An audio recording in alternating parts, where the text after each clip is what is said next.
Epione pain management and regenerative centre. ఇక మీ నొప్పులు శాశ్వతం కావు.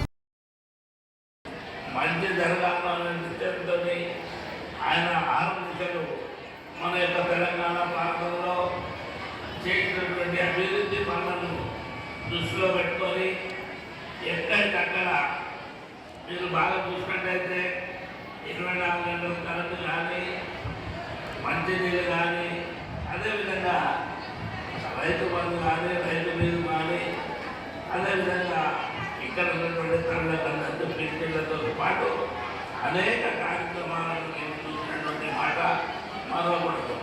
మిత్రులారా, మరి తెలంగాణ ప్రభుత్వం ఏ రోజైతే 6 నిమిషాలు కష్టపడుతూ చంద్రశేఖర్ గారి ద్వారా ఆయన యొక్క పనుల వల్ల మన ఊర్లన్నీ సుభిక్షంగా ఉండేది, పంటలు కానీ అదేవిధంగా పండే విధంగా అన్ని కార్యక్రమాలు చేసినటువంటి వ్యక్తి మనం మరవకూడదు.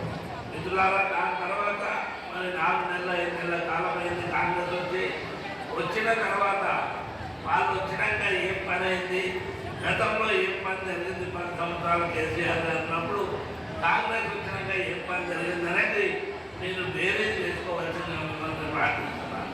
మంచి చేయడానికి అక్కడ ఆయన చేసేటటువంటి పనులను ఇప్పటి వరకు కూడా మరవలేక ప్రతి వాళ్ళు కూడా 4 నెలల క్రితం తప్పు చేసినాం, మనము కాంగ్రెస్ ప్రభుత్వాన్ని ఓటేసి తప్పు చేసినామని పార్లమెంట్ ఎలక్షన్స్లో అది తొందరలో వచ్చింది కనుక మీరు ఆ రోజు చేసినటువంటి తప్పు మళ్ళీ చేయకుండా కేసీఆర్ గారిని బలపరచాలంటే మీరందరూ కూడా కంగాబద్దులై తప్పకుండా కారుపై ఓటేసి మమ్మల్ని ఆశీర్వదించవలసిందిగా మిమ్మల్ని ప్రార్థిస్తున్నాం. మిత్రులారా, మన యొక్క గుర్తు కారు గుర్తుపై మీరు ఓటేయవలసిందిగా మిమ్మల్ని ప్రార్థిస్తున్నాను.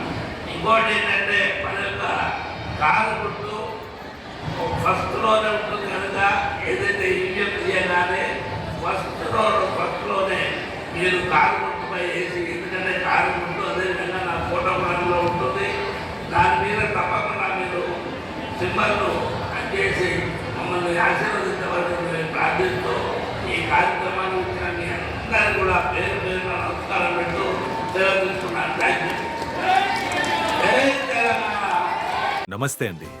ఇది వ్యాపారం గురించి కాదు, ఓటు గురించి. ఎన్నికల్లో ఓటు వేయడం మన హక్కు మాత్రమే కాదు, కర్తవ్యం. ఎంతో మంది మహా నేతలు శ్రమించి ప్రాణత్యాగం చేసి ఈ అవకాశాన్ని మనకిప్పించారు. అందరూ ఓటు వేద్దాం. ఎందుకంటే ఓటు హక్కు ఊరికే రాదు. నా ఓటు ఎవరికో తెలుసా?